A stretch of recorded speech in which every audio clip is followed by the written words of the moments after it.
আসসালামু আলাইকুম। সুপ্রিয় দর্শক মণ্ডলী, মাওলানা মামুনুল হককে আওয়ামী লীগের মতন বিএনপিও খুব ভয় পাচ্ছে। এই যে বাতিল শক্তি, আমরা বিভিন্ন আলেম ওলামাদের কাছ থেকে শুনি বাতিল শক্তি, এটাই হচ্ছে বাতিল শক্তির আলামত।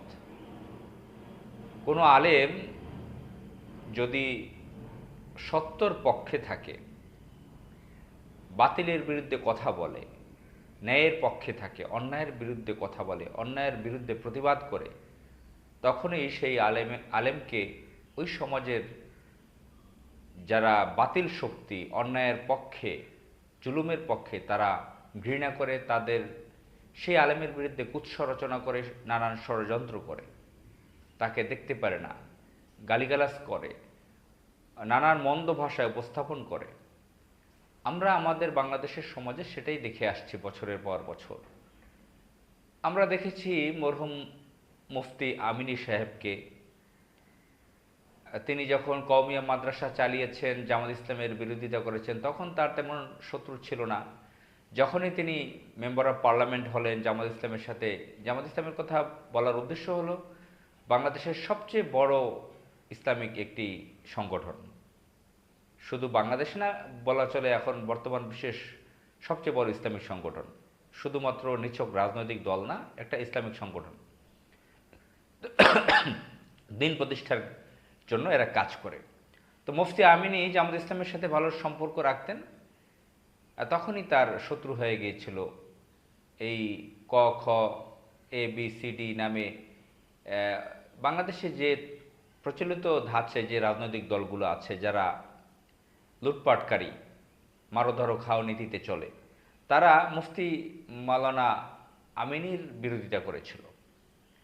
এদিকে সাইকুল হাদিস আল্লামা আজিজুল হক, আপনারা জানেন যে মরহুম আজিজুল হক ইসলামী ঐক্য জোটের চেয়ারম্যান ছিলেন। তিনি যুগ যুগ ধরে, তা অনেক বয়সে তিনি ইন্তেকাল করেছেন। বহু বছর তিনি কওমিয়া মাদ্রাসা চালিয়েছেন, বরেণ্য আলেম। যখনই তিনি ইসলামী আন্দোলনের, জামাত ইসলামের সাথে একটা সম্পর্ক তৈরি করেছেন, নিজে একটি রাজনৈতিক দল গঠন করেছেন, তখনই তার শত্রু বেড়ে গিয়েছিল। তখনকার আওয়ামী লীগ তার সাথে মারাত্মক ধরনের বেয়াদবি করেছিল, অনেক অন্যায় জুলুম করেছিল তার সাথে। আমরা দেখেছি শৈশবে সেটা। এরকম মুফতি ইজাহারের কথা অনেক আলেমকে আমরা দেখেছি যে আওয়ামী লীগ সরকার বৃদ্ধ বৃদ্ধ অনেক আলেমকে অত্যাচার নির্যাতন করেছে, যখনই ইসলামের মূল স্পিরিটে কথা বলা শুরু করেছে তখনই। সেই দিকে যাচ্ছে না বিস্তারিত আলোচনায়। আপনারা জানেন মাওলানা মামুনুল হককে আওয়ামী লীগ ভয় পেত। আওয়ামী লীগ ধরেন ভারত ঘেঁষা, ভারত পরিচালিত একটি সন্ত্রাসী সংগঠন, হিন্দুত্ববাদী। তারা মুসলমানদেরকে, ইসলামকে সহ্য করতে পারে না। আওয়ামী লীগ জাতিটা একটা অত্যন্ত উগ্রবাদী একটি জাতি। তারা অনেকে কাগজপত্রে মুসলিম লেখেন, তারা আসলে মুসলমান না। তারা ইসলামকে, মুসলমানিত্বকে সহ্য করতে পারে না। তো তাদের কথা আলাদা। বিএনপি জাতীয়তাবাদী দল, তারা কেন মামুনুল হককে ভয় পাচ্ছে?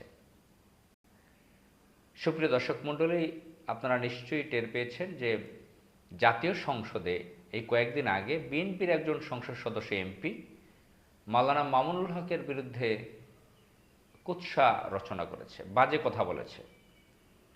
স্বয়ং পার্লামেন্টের মতন জায়গায়, যেখানে একটা মিনিটে কোটি টাকা বা লক্ষ লক্ষ টাকা খরচ হয়, সারা বিশ্ব লাইভে দেখে, তো সেই জায়গাটায় দাঁড়িয়ে একজন আলেম, যাকে ষড়যন্ত্র করে, ইঞ্জিনিয়ারিং করে পরাজিত করা হয়েছে, তিনি এমপি হয়ে গিয়েছিলেন ঢাকার 12 আসন, ঢাকার একটা আসন থেকে, ঢাকার 14 আসন, আসনটা আমার মনে পড়তেছে না, মোহাম্মদপুর ধানমন্ডি, সেখানে কুখ্যাত আওয়ামী লীগ পরিবারের ববি হাজদাসকে সেখানে এমপি বানিয়ে আবার শিক্ষা প্রতিমন্ত্রীও বানানো হয়েছে।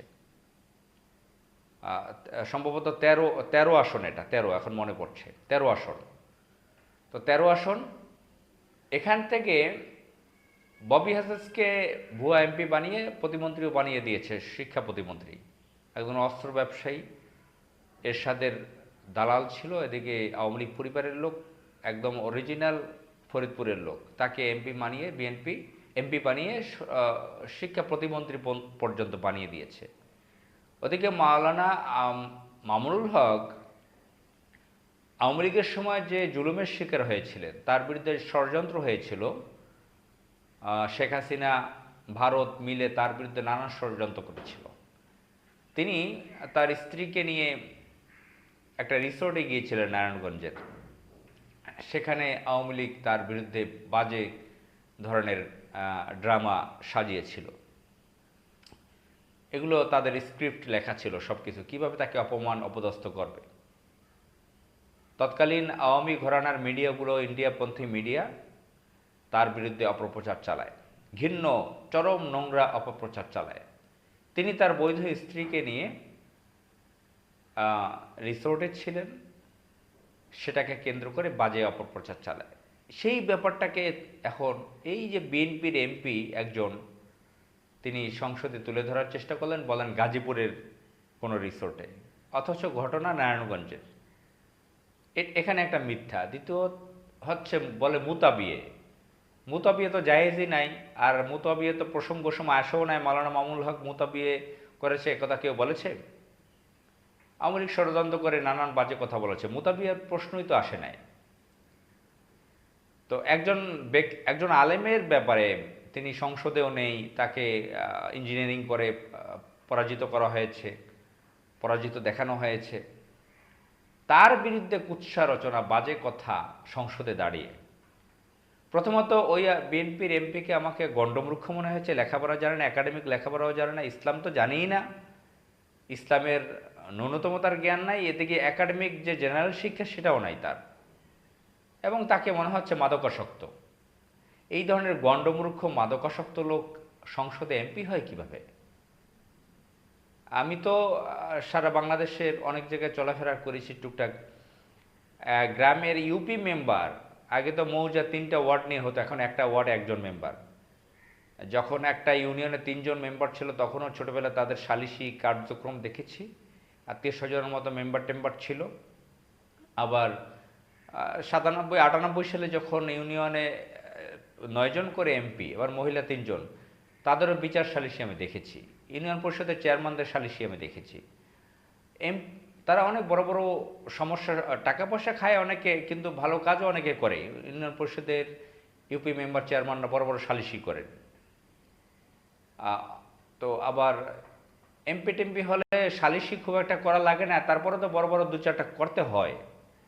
তো এই যদি তার বোধ হয়, এই যদি তার যোগ্যতা থাকে, গণ্ডমূর্খের মতন, মাদকাসক্তের মতো মাওলানা মামুনুল হকের বিরুদ্ধে দাঁড়িয়ে সংসদে কি বলবে সেটাও লিখে আনে নাই ভালো করে, বলতেও পারে না, বিরোধিতা করতে হবে, করতেছে আওয়ামী লীগের গণ্ডদের মতন। তো বিএনপি কিভাবে মাওলানা মামুনুল হকের বিরুদ্ধে এভাবে, মানে যে কাজটা আওয়ামী লীগ করতো, আওয়ামী লীগ তার বিরুদ্ধে ক্ষিপ্ত ছিল, বিএনপি কেন? বোঝা গেল তাদের উভয়ের ক্যারেক্টার, চরিত্র একই।